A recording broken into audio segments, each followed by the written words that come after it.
دې دومره لنډ تنګ وخت کې زه د خپلې علاقې راغلي مېلمانه د دې ټولو شکریه ادا کوم.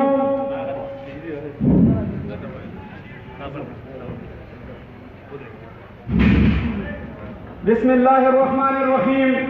په سټیج ناست زموږ مشران قابل احترام د سیټي ملګري د ضلعې ملګري ټولو ته خوش آمدید وایم. هر کله راشئ، هر وخت راشئ. ملګرو تاسو ته پته ده چې حالات داسې جوړ شوي دي چې هر سړی په دې حکومت کې تنګ دی. یو خوا بېروزګاري ده، بل خوا چې کوم د دې پالیسیانې دي ټولې ناکامه روان دي. سکندر خان زمونږ پارک چې کومې مسلې دي په دې باندې لږه نظرثاني وکړئ. خزانه ډسټرک په 1,00,000 آبادۍ باندې مشتمل دی. رجسټرونه دې کې 60,000 دي او سکندر خان دنیا ایڈوانس روانه ده او په دې دور کې زموږ په خزانه ډسټرک کې رژیم بالکل نشته.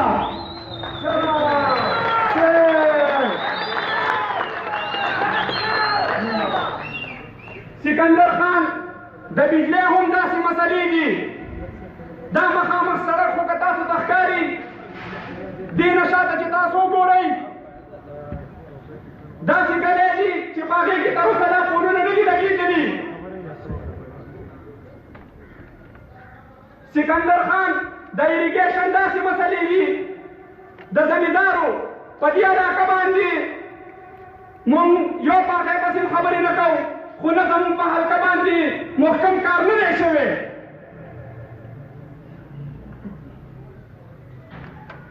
سکندر خان دا زموږ مخامخ کالوني ده. دا تقریبا په 200 کورو باندې مشتمل ده. 80 کاله دې غریبانانو دې ملک کې تېر کړي دي. د دې بچو ته تر اوسه پیکج نه دی میلاو. نن سبا د دې بندیشکاري روانه ده، دا خرڅېږي. سکندر خان موږ دا غواړو چې دې غریبانانو ته کم از کم پیکج ورکړي او ډېره دې د ځمکې 4 مرلې ځای ورکړي چې دې غریبانان پکې ځان له کورونه جوړ کړي.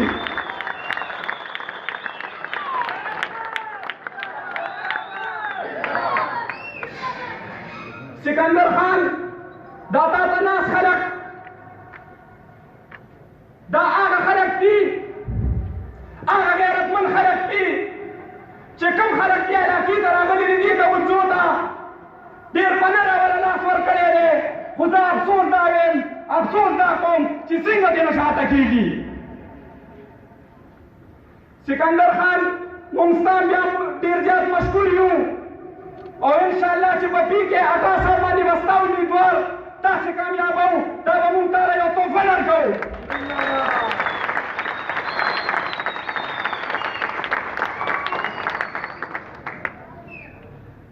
سکندر خان په دې توجه کې MP ګان هم راله، MLA ګان هم راله. موږ چې نن څه وایو د هغې خلاف نه وایو، موږ د کار خبره کوو خو نه چې سکندر خان نوم دی په صحیح توګه باندې کارونه ونه کوو. سکندر خان انشاءالله چې تر مرګه به موږ ستا پاټۍ سره ولاړ یو او هېڅ قسمه که هر رنګه مشکلات موږ له راځي ستا د پاټۍ نه به نه شاته کېږو. ستا سره به موږ څنګ په څنګ ولاړ یو. زموږ والد صاحب چې په دې موضوع کې کوم خدمت کړی دی نو خدمت نه پټېږي او نه خدمت ورکېږي. انشاءالله چې سکندر خان دا علاقه ډېر کم وخت کې موږ دا پروګرام جوړ کړو. انشاءالله چې داسې یو پروګرام به موږ جوړو چې موږ ته په جلسه کې 10-12 کسان ناست دي. بیا هم زه یو ځل د دې مېلمنو د سیټي ملګري د ذلې ملګري نومونه چا خلم ملګري ډېر دي خو زه د ټولو ډېر مشکور یم د ټولو ډېره شکریه ادا کوم راغلي زما د علاقې خلک د دې ټولو شکریه ادا کوم او انشاءالله چې مخکې مو خدمت کړی دی اوس هم خدمت کوم او بیا به خدمت کوم د ټولو ډېره مننه والسلام دا بشارت خان دی جذباتي تقریر نه پس د خپل ګروپ